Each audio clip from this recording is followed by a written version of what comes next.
ዮናስ ባይሩ የተባለ የትግራይ ተወላጅ ኢትዮጵያዊ በፌስቡክ ገጹ ባጋራው ጽሑፍ ከፕሪቶሪያው የሰላም ስምምነት በኋላ በምስራቅ አፍሪካና በአፍሪካ ቀንድ ቀጠናዊ ፖለቲካ ላይ የታዩትን ዋና ዋና ጂኦፖለቲካዊ ለውጦችና ሽግግሮች እንዴት ተጀመረ፣ አሁን የት ላይ ደረሰ በሚል ንጽጽር በ5 ነጥቦችን አጠቃሎ አቅርበዋል። ወደ ጽሑፉ የአፍሪካ ቀንድ የፖለቲካ ሽግግር ከፕሪቶሪያ ስምምነት በኋላ የታዩ 5 ዋና ዋና ለውጦች። የፕሪቶሪያው የሰላም ስምምነት ማግስትን ተከትሎ በኢትዮጵያና በጎረቤት ሀገራት መካከል የነበሩ የፖለቲካ የዲፕሎማሲና የወታደራዊ ግንኙነቶች አቅጣጫቸውን እየቀየሩ መምጣታቸውን የፖለቲካ ተንታኙ ዮናስ ባይሩ ገልጿል። በጉዳዩ ላይ ባስቀመጠው ትንተና ቀጠናዊ ለውጦችን በ5 ቁልፍ ዘርፎች ከፋፍሎ አስቀምጧቸዋል። አንደኛ፣ የቀይ ባህር አጀንዳ ማለትም የባህር በር ፍላጎት። የቀድሞው አቋም ኢትዮጵያ ወደ ባህር በር የምታገኝበት አማራጭ በሰላማዊ መንገድና በዲፕሎማሲ የመጠየቅ ፍላጎት ነበራት። የአሁኑ አዝማሚያ ሲታይ ጥያቄው መልኩን ቀይሮ አሰብ የኢትዮጵያ ናት ወደሚል ጠንከር ያለ የይገባኛል የፖለቲካ ንግግር ተሸጋግሯል።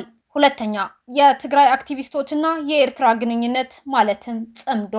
የቀድሞው አቋም በኤርትራ መንግስትና በትግራይ አክቲቪስቶች መካከል የሚደረግ ተራ የጋራ ትብብር ተደርጎ ይወሰድ የነበረ እንቅስቃሴ ነበር።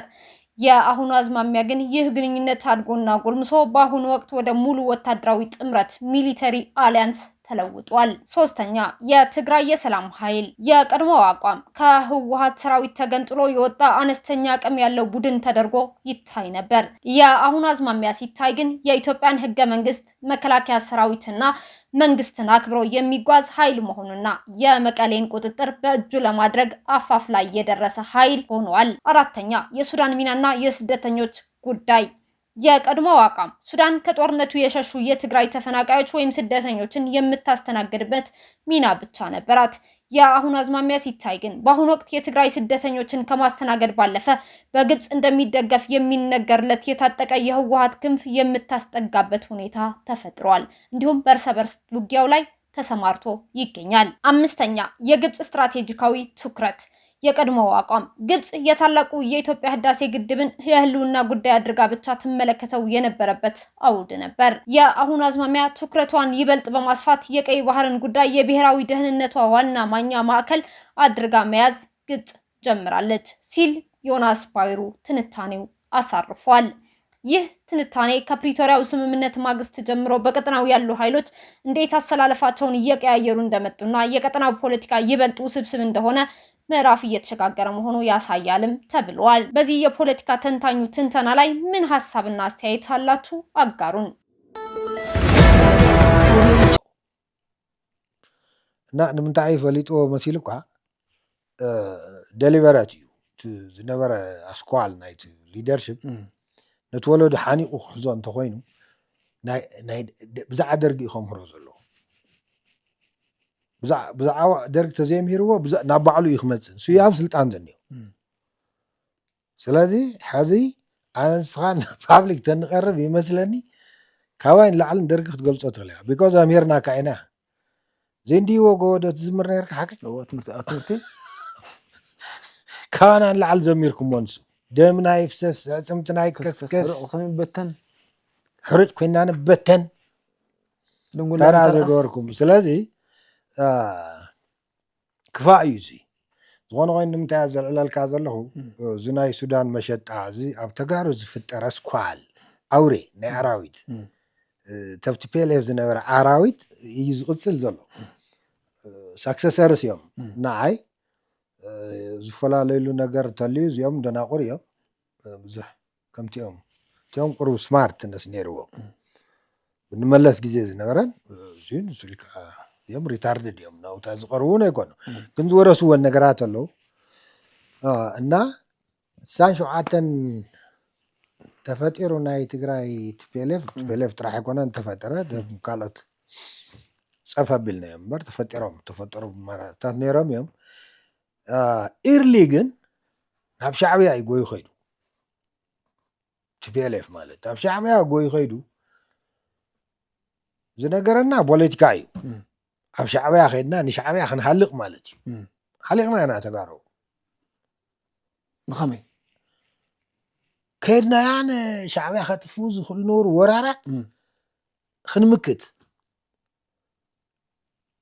نسم ميليتري استراتيجيهم كتقفوا زغورام ينيرو ኤርትራ ሙሉ ለቂቆምስ ናብ ሓደ ሰሓል ዝበሃል ናቕፋ ኣብተን ጎቦታት ከም ህበይ ተንጠልጢሎም እቶም ተጋደልቲ የኽብሮም እየ ተጋደልቲ እዮም ሕልሞምን ሕልምናን ሓደ እዩ እቶም መራሕቲ ግን ንኢሳያስ እዮም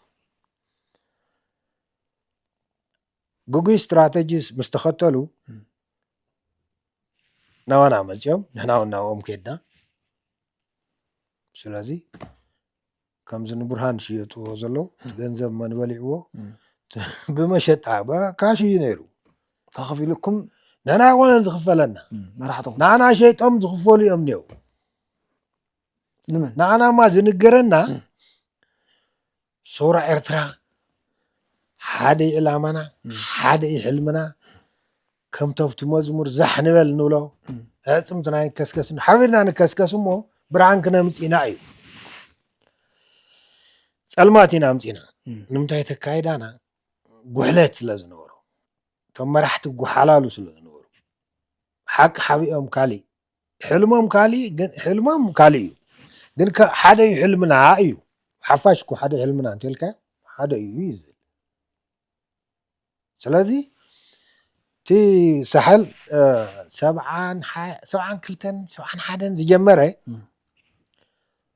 كم واحد يزقرف نير منسي تزباله خالي جن كام مرسنري زورة دقيق نير مرسنري ما قلت نتون الله زوم بلاك وجزعنا إن أمريكا راش عزلو مرسنر نقصرو كرشن تيب كام تقاسا يمسدلك كرشن تعرف كام لك إنشورانس اللهم بس كل ترانسبارنتي سرعي وزيجن نايت ألمات مرسنري ጀነራል ዮሐንስ ገብረ መስቀል ከአክሱማውያን ሚዲያ ኔትወርክ ጋር ያደረጉት የትግርኛ ቆይታ ወደ አማርኛ ተርጉመን አቅርበነዋል። ይህ ትውልድ ከኔ በላይ ስለደርግ ያውቃል። ለምን ያወቀው ይመስልሃል? ታስበበት ነው የነበረው። የዚያ የህወሓት አመራር አስኳል ያንን ትውልድ አንቆ ለመያዝ ካስፈለገ ማስተማር ያለበት ስለደርግ ነው። ካልሆነማ ጥያቄው ወደ ራሱ ነው የሚመጣው። ምክንያቱም እሱ ነው በስልጣን ላይ ያለውና ስለዚህ እኔ እናንተ ለህዝብ ብንቀርብ ከኔ ይልቅ አንተ ደርግን ትገልጸዋለህ። ምክንያቱም አስተምረናችኋል። የማንወጣው ተራራ የለም ትላላችሁ። እውነት አይደለም ወይ? ከኛ በላይ የዘመራችሁት እናንተ ናችሁ። ደማችን ይፍሰስ አጥንታችን ይድቀቅ ዱቄት ሆነን እንበተን እያላችሁ እናንተ ከኛ በላይ ዘመራችኋል። ስለዚህ ይህ ክፋት ነው። ይህን የማነሳለህ ለምን ይመስልሃል? ይህ የሱዳን ሽያጭ በትግራይ ተወላጆች ላይ የሚፈጠረው አውሬነት በህወሓት ውስጥ የነበረው አራዊት ነው እየቀጠለው ያለው። እነዚህ የነሱ ተተኪዎች ናቸው። ለኔ እንደነዚህ ደነዞች ናቸው። በነመለስ ጊዜ የነበሩት ግን ብልሆች ነበሩ። እነዚህ አሁን ጥረታ ወጥተዋል። እነዚህ ወደ እነሱ የሚጠጉ አይደሉም። ነገር ግን የወረሱት ነገሮች አሉ። በ1967 ዓ.ም የተፈጠረው የትግራይ ህወሓት ሌላዎችም ነበሩ። ገድለን አጥፍተናቸው ነው እንጂ በመጀመሪያው ጊዜ ግን ህወሓት ወደ ሻዕቢያ ሮጦ ሄዶ የነበረን ፖለቲካ ነው። ወደ ሻዕቢያ ሄደን ለሻዕቢያ ስንል ያለቅን ተጋሩነን ሄደን ሻዕቢያን ሊያጠፉ የሚችሉትን ወረራዎች መክተናል። የነሱ የነበረው ወታደራዊ ስትራቴጂ እንዲጠፉ የሚያደርግ ነበር። ኤርትራን ለቀው ወደ ሳህል ወርደው እንዲጠፉ የሚያደርጋቸው ነበር። ታጋዮቹን አከብራቸዋለሁ። ህልማቸው አንድ ነበር። መሪዎቻቸው ግን እንደነ ኢሳያስ ናቸው። የተሳሳተ እቅድ ሲከተሉ እኛ ወደ እነሱ ሄደን እነሱም ወደኛ መጡ። አሁን አልቡርሃን እንደሚያደርገው ያኔም ወታደር ይሸጥ ነበር። ገንዘቡ በካሽ ነበር። ለኛ አልነበረም የሚከፈለን። እኛን ሸጠው ሌሎች ገንዘብ ይቀበሉ ነበር። ለኛማ የሚነገረን የአቤቱ ጥበቃ አንድ ነው። አላማችን አንድ ነው። ህልማችን በዚያ በመናዜማው መዝሙር ላይ እንደምንለው ደማችን ፈሳሽ ይሁን አብረን እንጋደልና ብርሃን እናመጣለን የሚል ነበር። ነገር ግን ያመጣነው ጨለማ ብቻ ነው። ለምን ቢባል አካሄዳችን ሌብነት ስለነበረበትና መሪዎቹ ሌቦች ስለነበሩ ነው። እውነቱን ደብቀው ህልማቸው ሌላ ነበር። ነገር ግን ህልማችን አንድ ነው። የሰፊው ህዝብ ህልማችን አንድ ነው ካልከው አንድ ነው የሚለው። ስለዚህ በ1972 ዓ.ም የጀመረው ያ የሳህል ጉዞ ወጣቱ እንደ ጎርፍ ይጎርፍ ነበር። ወጣቱ የሚባለው ሌላ ነው። ነገር ግን ከቅጥር ወታደርነት የወረደ ነበር። በቅጥር ወታደርነት ላይ ግልጽነት አለ። እነዚህ የአሜሪካና የሩሲያ መርሰናሪዎች ቀጥረህ ብር ከሰጣቸው ተኳሽ ነው የሚልኩልህ። ግልጽ ስራ ነው። ይህ ግን የጨለማ ወታደርነት ነው ብለዋል የህወሓትን የክፋትነት ጥግ ሲገልጡ ጀነራል ዮሐንስ ገብረ መስቀል። ጀነራል ዮሐንስ ገብረ መስቀል በትግራይ ክልል ስላለው ወቅታዊና ታሪካዊ ሁኔታ፣ ስለ ህወሓቶች አመራሮች፣ ስለ ግዳጅ ምልመላና ስለ ትግራይ ምሁራን ጠንከር ያለ ትችታቸውን ሰንዝረዋል። ጋዜጠኛው በትግራይ ያለውን ሁኔታ እንዴት ታየዋለህ ብለዋቸዋል። ጀነራል ዮሐንስም ትግራይና ተጋሩ የገባንበት የቆየንበት መጥፎ የባቡር ሀዲድ አለ። የትግራይ ትውልዶች ታድለው አያውቁም። በምን ቢባል ታሪካችን የጦርነት ታሪክ ነውና፣ የጦርነት ታሪክ ደግሞ ውድመት ነው። ከትውልድ ወደ ትውልድ እየተላለፈ የመጣ ነው። ይህንን ከእውነት ጋር ስትታረቅ ነው የሚታየህ። በየምዕራፉ ለነበሩት እልቂቶች ታሪክ አለ። ያ ታሪክ ባለቤቶች አሉት። ጥቂቶች ናቸው አትራፊዎቹ። ትውልድ ግን ዋጋ ከፋይ ነው። ታሪኩን ስትሰማ ሌላ ግንዛቤ ነው የሚኖረህ። እውነቱ ግን በሚያስደነግጥ ሁኔታ ጦርነት የወለዳቸው ድህነትና የትውልዶች ሰቆቃዎች አሉ። እነዚህ ሰው ሰራሽ ናቸው። በሌላ በኩል ተፈጥሮም ይዛባል። የተፈጥሮ መዛባት በትግራይ ላይ ዋጋው ከባድ ነው። ትግራይ የገበሬ ማህበረሰብ ቦታ ነው። ህይወቱ ከተፈጥሮ ጋር የተሳሰረ ነው። ትግራዋይ ይህንን መሸከም የሚችል አቅም እንዳይኖረው ተደርጎ ነው የተሰራው። ታሪኩ ግን ሌላ ነው። የሚያስጠላ ታሪክ ነው። በ21ኛ ክፍለ ዘመን ሆነ ስትሰማው ያማል። ምክንያቱም የ21ኛው ክፍለ ዘመን በትውልድ የተፈጠሩ እድገቶች የታዩበት ነው። ዓለምም አንዲት ጠባብ ገበያ ፈጥራለች። የኛ ነገር ግን ዓለም ወደፊት ሲሄድ እንደ ኢትዮጵያ 2 እርምጃ ወደኋላ፣ እንደ ትግራይ ወይም ሰሜን ቀጠና ኤርትራን ጨምሮ 3-4 እርምጃ ወደኋላ እየተጓዝን የምናይበት ሁኔታ ነው ያለው። የትግራይ ነገር አራዊት ቀለብ ሆነው ባሉት ላይ ቆም ብለህ ስትመለከት ከእውነቱ ጋር ልትታረቅ ትችላለህ። አይተህ እንዳላየህ የምትሆን ከሆነ ደግሞ ሌላ ፍጡር ትሆናለህ። ከመጥፎ ወደ ባሰ መጥፎ ነው እየሄደ ያለው። የሞተው ሳይበቃ የተረፈውን ለማጥፋት ከሱዳንና ከሌሎች ሀገራት ጋር ይፋዊ የሆኑ ስምምነቶች ተደርገው በቁጥጥራቸው ስር ያለውን ወጣት ወደ ሱዳን እየላኩት እየሸጡት ነው ያሉት። ስለ ጽምዶ ከሁሉም በላይ ተጋሩን የሚያጠፋ ነው። ሌሎችንም በልካቸው ያደማቸዋል። ሱዳንን፣ የኤርትራ ህዝብን፣ አማራን ያደማቸዋል። ኢትዮጵያንም ያደማታል። ጋዜጠኛው ከደርግና ከህወሓቱ ማን ይሻላል አላቸው። ጀነራል ዮሐንስ ገብረ መስቀልም በወሬ ሄደህ ታሪክ ጠይቅ። እዚያ ያሉት ገበሬዎች ለ30 ዓመታት ሚስጥር ደብቀው ይዘዋል። ለምን ይመስልሃል? ስለተቀጠቀጡ፣ ታስረው እንደ ቅጠል ስለጠፉና ስለተወሰዱ። ስለዚህ በሰብአዊነት እንኳን ብትወስደው ወሬ አፍ አውጥታ ትናገራለች። በሙሉ ታሪኳ ነው የምናገረው።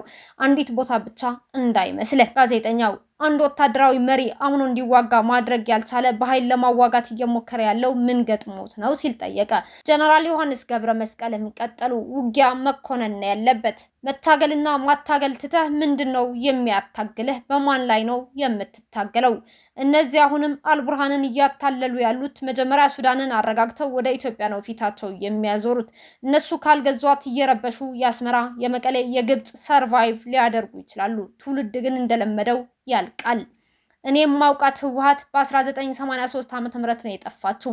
እስከዚያው ድረስ ይሁንታ ነበረኝ። 1983 ዓ.ም ላይ ትግራይ ለትግራይ ጊዜ የለኝም ብቻ ሳይሆን ተገልብጣ በቀለኛ ስትሆን በዚያን ጊዜ በበረሃ ቃል የተገባው የተፈረካከሰበት በትግራይ በተፈጠሩ መሪዎች ይደረጋል የማትለው ነገር ነበረ። በዓለም ላይ አንድ ሰው በአንድ ሰው ላይ ያለ ይግባኝ የሞት ፍርድ አይፈርድም። ይህንን አልፈው ያስተዳደሩ 2 ድርጅቶች ህወሓትና ሻዕቢያ ብቻ ናቸው። በዚህ የጠፉትን አውቃለሁ። የሚወጣውን አዋጅ ደምረህ ካየኸው በፊት ጥይት በጀርባው ጥይት ነው። በ1983 ሌላ ህግ ወጥቶ እስከ 1985 በዚያ ህግ ይፈርዱ ነበር። ስለ ግዳጅ ምልመላ አሁን ያለው አፈሳ ከደርግ የባሰ ነው። ሰው አልባ ትግራይ የሚያደርግ ነው። ስነ ልቦናው ተሰብረዋል። ወጣቱ ሳይገነዘብ ህይወቱን ለማዳን እግሬን አውጪኝ ብሎ እየወጣ ነው። በደርግ ጊዜ ህዝብ እንዲህ ሲጨነቅ አላየሁም። ጠፍተናል ብለን ከእውነት ጋር ሳንታረቅ መክተናል እንላለን። በደርግ ጊዜ በትግራይ ውስጥ ካምፕ አልነበረም። በዘመቻ ያመጣ ይመለስ ነበር። በኃይለስላሴ ማይጨው፣ ኪሃ፣ አዲግራት፣ አዲያውንም ነበረ። 250 ወታደሮች ነበሩ። በኢህአዴግ ዘመን ከ30 በላይ ካምፕ ነበረ። ትግራይን ወረዋታል። በ2010 ዓ.ም ከዚህ በረው ከአዲስ አበባ ተባረው ትግራይ ሲሄዱ እኔም ሄጄ ነበር። ተው ለማለት ሄጄ ነበር። ቦታዎችን ዞሬ ማየት እድልም አግኝቼ ነበር። ገበሬዎች ለአቅመ አዳም የደረሱ ሴት ልጆቻቸውን በትግራይ ባህል ሴት ልጅ በክብሯ ነው የምታገባው የሚል አለ። የጦር ካምፖች ስንሰራ ባህሉን ሸርሽረነዋል። ወደ ትምህርት መሄድ ትተውታል። ሚስቶቻችን ብቻ ነው የምንጠብቀው ናሉን ገበሬዎቹ። ለኔ ትግራይ የወታደር ካምፕ ናት። መጥፎ ነገርን ሚስጥር ብሎ መደበቅ የሚያስፈራ ባህላችን ነው። በትግራይ በስነ ልቦና የተጎዱ የነበሩ ናቸው የህወሓት ፈላጭ ቆራጮች። በትግራይ ፖለቲከኛውና ምሁሩ በትልቅ ችግር ውስጥ ነው ሰምጦ ያለው። እውነቱን ማውጣት ያለበት እሱ ሆኖ ሳለ እውነቱን በመቅበር ላይ በጣም ቁርጠኛ ነው። ይህን ያህል አንድ ማህበረሰብ ያውም ትግርኛ በሚናገሩ ለኔ ለመረዳት ብዙ ጊዜ ወስዶብኛል። ይህንን አዋጅ ፈትለወርቅ አላረቀቀችውም። በነገራችን ላይ ፈትለወርቅ ሞንጆሪኖ ናት አራዊት ሆናበት ያለችው ለትግራይ ህዝብ። ደብረጽዮን አርሲ ነው። ገበሬ አንድ ጥበብ አለው። የሞተውን ጥጃ ቆዳ ገፎ አጥንቱን አውጥቶ ሳር ሞልቶ ጥጃ ያስመስለዋል። ከዚያም ላሟ ወተት እንድትታለብ ስትል ያንን የሳር ጥጃ ወደ ላሟ ያስጠጋታል። ላሟን አታለው ወተት እንድትሰጥም ያደርጋታል። እኔ አይደለሁም ስም ያወጣሁለት ስብሃት ነው ያለው። ወንበር የሚፈልግ አርሲ ነው የሚለው ሌላ አይፈልግም፣ ወንበር ነው የሚፈልገው እንደማለት ነው። ህወሓት ይዛው ያለችው ብዙ የማይነገርላት ፈትለወርቅ ሞንጆሪኖ ናት። የንግድ ሚኒስቴር ሆና ነበር። ስራ አቅቷት ተነስታ ስብሃት ይዟት መቀሌ ድረስ ሄደ። ከአለም ገብረዋህድ ጋር መንታ ወይም ጥምረት አድርጎ ዋና ስራዋ አዜብንና አባይ ወልዱን እንድትወቅስ እንድትለማመድ ተደርጓል። ሌላው አንጋረ ወይም አጃቢ ነው። ካቢኔ የሚባሉት ሁሉ አንጋረ ናቸው። ማዕከላዊ ኮሚቴ አንጋረ ናቸው። በስማቸው ነው እየጠራኋቸው ያለሁት። አጃቢዎች ናቸው። ከ30 በላይ ወይም ከ40 በላይ የሆኑ የህግ ባለሙያዎች አጠናቀውታል። እነዚያ ጠበቃዎች ህግ አውጪዎች ጽፈውታል። ምሁራንን ባዮች ትውልድን እያጠፉ ነው ሲሉ ጀነራል ዮሐንስ ገብረ መስቀል ተናግረዋል።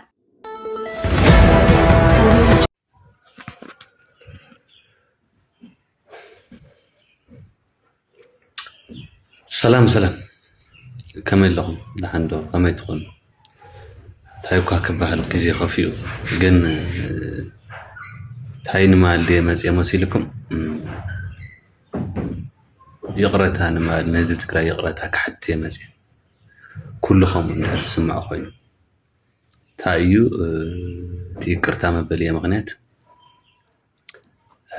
ኣብ ዝኸድክዎ ብዙሕ ሰብ በተለይ ተጋደልቲ ኮይና ኣካልና ዝጎደልና ሕዚ ብፅቡቅ ይርአየና ብሰንኪኹም ኢና ከምዚ ኮይና ብግልፂ ክሳዕ ከምዚ ዝብሉ እውን ኣለዉ ተጋሩ ኮይኖም 2013 ንስኹም ተጋዲልኩም በረኻ ተዘይትምልስዎም ነርኩም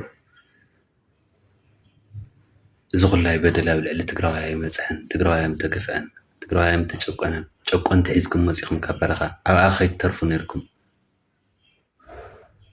ዝብል መርገማትና በዝሐና መፅእ ብርግፃነ እውን 2013 ሚልዮን በረኻ ወፅእ ካብኡ ጀሚረ ብዙሓት ተሰውዮም ብዙሓት ኣካልና ጎዲልና ከም ኣጋጣሚ ኮይኑ ኣካለይ ጎዲለ እዚ ተሪፈ ፅቡቅ ክርኢ እውን ኣይተዓደልኩን ይባስ ኢሉ ዋጋ ዝኸፈልኩሉ ብድሕሪኡ ብዙሕ ገልታዕታዕ በፅሕኒ እንዲያውም እስር ቤት ወሲኸሉ ገለ ብዙሕ ከርተት ኢለሉ እና እንታይ ክብል ድልየ ኦልሬዲ ከምኡ እንተኮይኑ በቃ ይቅርታ ግበረልና ህዝቢ ትግራይ ይቅርታ ግበረልና ንሕና ኣነ እኳ ምግዳለይ ዝነበረ ናይ 2013 ኣብ እዚ ትግራይ ፅንታ ተኣውጁ ብክባን ዕፅዋን ብድሕሪኡ ድማ ጆኖሳይድ ጦርነት ተኣውጁ እዚ ክምክት እየ ወፅእ እምበር ካብኡ ከዓ እታ ዕጫ ልዒለ ከም ዕጫ ከዓ ኣካል ምጉዳል ኮይና ሓንቲ እግረይ ገቢረ እዚኣ ከፊለ መፅየ ግን ከም ሕዚ ኮይነ ክሓስቦ ከለኹ ብዙሕ ሰብ ዘማሮ ምስቲ ሕዚ ኩነታት ዝካየድ ዘሎ ግፋ ገለ ግን በቃ ሓቆም ግዲ እዮም ኣብኣ ከይንተርፍ ነበርና ጠፊእና ከይንተርፍ ነበርና ክብልና ውሽጠይ ክስምዐኒ ኮይኑ ማለት እዩ ተደጋጋሚ ብዙሕ ሰብ ከምዚ ስለ ዝበለኒ ስለዚ በቃ ይቅርታ ግበረልና ህዝቢ ትግራይ ምግዳልናስ ናትና ምግዳል ናትና ኣካል ምግዳል ናይ ብዙሓት ዕሸላት መስዋዕትስ ዝበኣሰ ዋጋ ክፍልካ እምበር ሰላም የምፀልካን ኣየረጋግዐካን ብደምካ ዝፈረምካዮ ውዕሊ ፕሪቶርያ እውን ክኽበር ኣይከኣለን ናብ ሰላም ከምርሕ ኣይከኣለን ስለዚ ልክዕ ንሕና እውን ተጠየቕቲ ኢና ልክዕ ተቃሊስና ካብቲ በረኻ ናብዚ ምስ መፃና ኣብዚ እውን ድሌት ህዝቢ ትግራይ ክሰምር ዝከኣለና ይገበርና ንዝብል እዩ መሲሉኒ ስለዚ ይቅርታ ግበረልና ህዝቢ ትግራይ ብጣዕሚ ከም ኣነ ብግለይ ይቕረታ ክሓትት ዋጋ ዝኸፈልክዎ ንኸንቲ ኮይኑ ማለት እዩ ኣካለይ ምግዳለይ ንኸንቲ ኮይኑ أبز خدكو مرقة من عوزحنا أو زيكلو لي أماتي نخبات أحقور አሁን ደግሞ አንድ የቀድሞ የህወሓት ታጣቂ የነበረና በጦርነት ወቅት አካሉ የጎደለ ወጣት የሚከተለውን የይቅርታ መልእክት ለትግራይ ህዝብ አስተላልፈዋል። ወጣቱ ምን አለ? ተከተሉኝ። ለትግራይ ህዝብ ይቅርታ ልጠይቅ ነው የመጣሁት። ሁሉም ሰው እንደዚህ ነው የሚሰማው ከሆነ የይቅርታዬ ምክንያት በሄድኩበት ቦታ ሁሉ ብዙ ሰው በተለይኛ አካላችን የጎደለ ታጣቂዎችን በጥሩ አይን አያየንም። በእናንተ ምክንያት ነው እንዲህ የሆነው የሚሉ በርካቶች አሉ። ምንም እንኳን በግልጽ ተጋሩ ሆነውም በ2013 ዓ.ም እናንተ ተዋግታችሁ ህወሓቶችን ባትበልሷቸው ኖሮ ይህ ሁሉ በደል በትግራዋይ ላይ ባልደረሰ ነበር። ትግራዋይ አይጨቆንም አይገፋምም ነበር። ጨቋኞችን ይዛችሁ መጣችሁ፣ እዚያው በረሃ መቅረት ነበረባችሁ የሚል መርገምት በትግራይ ህዝብ እየደረሰብን መጥቷል። በርግጥ እኔም በ2013 ዓ.ም ነው ወደ በረሃ የወጣሁት። ብዙዎች ተሰውተዋል፣ ብዙዎች አካላችን ጎድለዋል። እኔም አካሌ ጎድሎ ቁጭ ብዬ ቀርቻለሁ፣ አልታደልኩምና ዋጋ የከፈልኩለት ነገር ብዙ ዋጋ አስከፍሎኛል። እስር ቤትም ጭምር ጨምሬበታለሁ፣ ብዙ ተንከራትቻለሁ። እናም የትግራይ ህዝብ ሆይ ይቅርታ አድርግልን። እኔማ መዋጋቴ የ2013 ዓ.ም ጦርነት ሆኖ በክበብና በእገዳ ውስጥ ሆኜ ለመመከት ነው የወጣሁት እንጂ ከዚያም መሳሪያ አንስቼ አካሌ ጎደለ። አሁን ላይ ሆኜ ሳስበው ብዙ የሚያማርር ነው። እውነታቸውን ሳይሆን አይቀርም እዚያው በረሃ ቀርተን በነበረ የሚል ስሜት በውስጤ ሊሰማኝ ችሏል፣ በተደጋጋሚ ሰው እንደዚያ ስላለኝ። ስለዚህ የትግራይ ህዝብ ሆይ ይቅርታ አድርግልን። የኛ መዋጋት የኛ አካል መጉደልና የብዙ ወጣቶች መስዋዕትነት የባሰ ዋጋ አስከፈለ እንጂ ሰላምን አላመጣልህም፣ አላረጋገጥልህም። በደምህ የመፈረምከው የፕሪቶሪያ ስምምነትም ሊከበር አልቻለም፣ ወደ ሰላም ሊያመራ አልቻለም። ልክ ነው፣ እኛም ተጠያቂዎች ነን። ታግለን ከበረሃ ወደዚህ ከመጣን በኋላ እዚህም ቢሆን የትግራይ ህዝብ ፍላጎት እንዲሰምር የምንችለው አላደረግንም። ስለዚህ የትግራይ ህዝብ ሆይ ይቅርታ አድርግልን።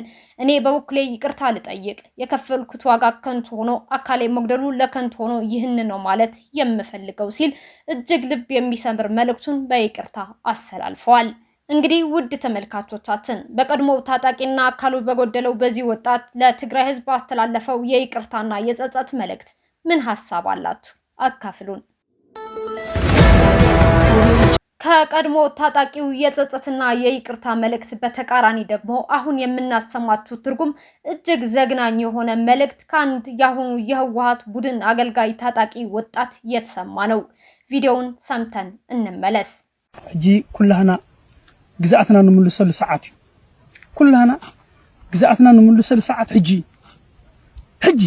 ብዝሓፀረ እዋን ግዛአትና ክንመልስ ተኮይና ኩሉ ነበር ዓቅሚ ዘቡ ናብ ዝነበሮ መስርዕ ይኽተት አትምሰብ ንቃለስ ንሕና ህዝቢ ትግራይ ካሊእ መራይ ዘለና ሰባት ይኮነን፣ ካሊእ መራይ ዘለና ተጋደልቲ ይኮነን።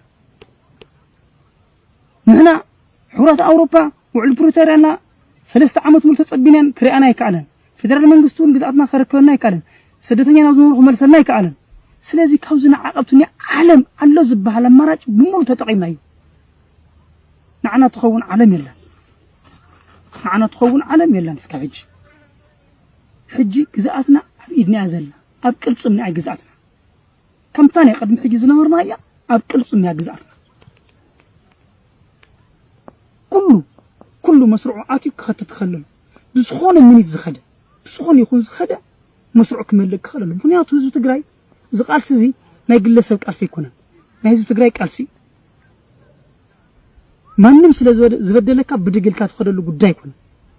ኩሉ ዘሎ ተጋዳላይ ጥዕሞ ይኮነን ዝቃለስ ዘሎ ካሊ አማራጭ ስለዘይብሉ ግዛአትና በዓልና ንመልስ፣ ህዝብና በዓልና ንመልስ። ካሊ ሞፂው መረበትና ዘረከበና አካል የለን፣ ንዓና ዝኸውን መንግስቲ ኣብ ዓለም የለን። በዓልና ተዘይኮይና ርኢና የኢና ተጸቢና ኢና ቆላ ኃይሉ ዝረአየና ዓለም ከ የለን። እንግዲህ ቪዲዮውን እንደሰማችሁት አሁን ሙሉ ትርጉምን እናቀርብላችኋለን። ተከታተሉን። አሁን ሁላችንም ግዛታችንን የምንመልስበት ሰዓት አሁን ነው። በአጭር ጊዜ ውስጥ የምንመልስ ከሆነ ሁሉም እንደያቅሙ ወደ ነበረበት መስመር ይሰለፍ። እናንተ ሰዎች እንታገል። እኛ የትግራይ ህዝብ ሌላ አማራጭ ያለን ሰዎች አይደለንም። ሌላ አማራጭ ያለን ታጋዮች አይደለንም። እኛ የአውሮፓ ህብረትን የፕሪቶሪያ ስምምነትን 3 ዓመት ጠብቀን ሊያዩን አልቻሉም። የፌዴራል መንግስትም ቢሆን ግዛታችንን ሊያስረክበን ተፈናቃዩን ሊመልስ አልቻለም። ከዚህ በኋላ በዓለም ላይ ያለውን አማራጭ ሁሉ ተጠቅመንበታል። ለኛ የምትሆን ዓለም የለችም። ግዛታችን በክንዳችን ላይ ነው ያለችው። ልክ ከዚህ በፊት እንደነበርንበት ሁሉ ሁሉም ወደ መስመሩ ገብቶ መሰለፍ መቻል አለበት። ይህ ትግል የግል ሰው ትግል አይደለም፣ የትግራይ ህዝብ ትግል ነው። ማንም ስለበደለህ በድንገት ተነስተህ የምትሄድበት ጉዳይ አይደለም። እዚህ ያለው ታጣቂ ሁሉ ተመትቶት አይደለም እየታገለ ያለው፣ ሌላ አማራጭ ስለሌለው ነው። ግዛታችንን ራሳችንን እንመልሳለን፣ ህዝባችንን ራሳችንን እንመልሳለን። ሌላ መጥቶ መሬታችን የሚያስረክበን አካል የለም። ለኛ የሚሆን መንግስት በዓለም ላይ የለም። ራሳችን ካልመለስን አይተነዋል፣ ጠብቀናል። ዞር ብሎ የሚያየን ዓለም የለም። ስለዚህ ጠላት መጥቶ የአባትህና የእናትህ መሬት ቀምቶ እየኖረበት እያለ አንተ በየአዲስ አበባው እየሮጥክ ቲክቶክ የምትሰራ ከሆነ ከባድ ነው። ማይካድራን ናፈኩ፣ ሁመራን ናፈኩ ስላልክ የሚመለስልህ ግዛት የለም። ወደ ትግል ገብተን መስዋዕትነትም ይሁን መቁሰል ከፍለን ግዛታችንና ህዝባችን ወደ ነበረበት እንመልስ። እንዴት ያለ ወጣት እያጣን ነው! እንዴት ያለ ዓለምን መምራት የሚችል ስነው አምረው እየመከነ ነው! በትምህርት እጥረት በሰላም እጥረት እየጠፋብን ነው። ህዝባችን እየተበተነው በየበረሃው እየቀረ ነው። ከትግራይ ህዝብ በላይ እየደረሰበት ሰው የለም። ስለዚህ ሁላችንም ሆነን መስመራችንን ሞልተን ህዝባችንና መሬታችንን መልስ። በተለይ የምዕራብ ትግራይ ህዝብ ሰው በልቶ የሚጠግብ የማይመስለው፣ ለብቻው የማይበላ ለብቻው የማይጠጣ ሃይማኖት የማይለይ የዋህ ህዝብ ዛሬ ከሰው ተጠባባቂ ሆኖ ስታዩ ያሳዝናል። በየድንኳኑና በየመንገዱ ተጥሎ ስታዩም ያሳዝናል። ቤት ማንነትና መሬት ያለው ለብዙ ዓመታት በየድንኳኑ ተጥሎ ስታዩ ያሳዝናል። ለዓለም አርአያ ሊሆን የሚችል ህዝብ ነው። ለምን ወደ መሬቱ አይመለስም? ስለዚህ ሁላችንም ተባብረን ግዛታችንን መልስ ሲል ይህ በአሁኑ ሰዓት በበረሃ የሚገኘው የህወሓት አገልጋይ ታጣቂ ወጣት የጦርነት የአዋጅ ነጋሪቱን እየጎሰመ ሰምታችሁታል። እንግዲህ በሁለቱም የህወሓት የቀድሞና የአሁኑ ታጣቂዎች ባስተላለፉት መልእክት ምን ታዘባችሁ የሚለው ከናንተ ከውድ የሶሎዳ ሚዲያ ቤተሰቦቻችን ሐሳብ አስተያየታችሁን እንጠብቃለን። መረጃ ሽሬ ውስጥ የህወሓቱ አርሚ 50 ሙሉ ቀን በየቦታው ማንኛውም የመንግስት ሰራተኛም ይሁን የሚያልፍን ሰው በሙሉ ከቀበሌ 01፣ 02፣ 03፣ 04 እና 05 የተባሉ የሽሬ አካባቢዎች እያፈሱ እንደ ፋንታዬ ወይም ማይድሙ ወደሚባሉ ቦታዎች ሲሰበስቧቸው ውለዋል ተብሏል። ከዚያም በኋላ ወደ ክሳድ ጋባ ማሰልጠኛ ወስደዋቸዋልም ተብሏል። ከነሱ መካከል 3 ልጆች የዛሬ ቀን የ8ኛ ክፍል ተፈታኞች ነበሩ። በጣም ነው የሚያሰጋው። ሽሬ ላይ ያለውን ሁኔታ ከፈለጋችሁ ደውላችሁ ማረጋገጥ ትችላላችሁ። ትግራይ ኤርትራ የማድረግ ሂደት በርትቶ ቀጥሏል ሲል የዘገበው ሸዊት ውዳሴ ነው።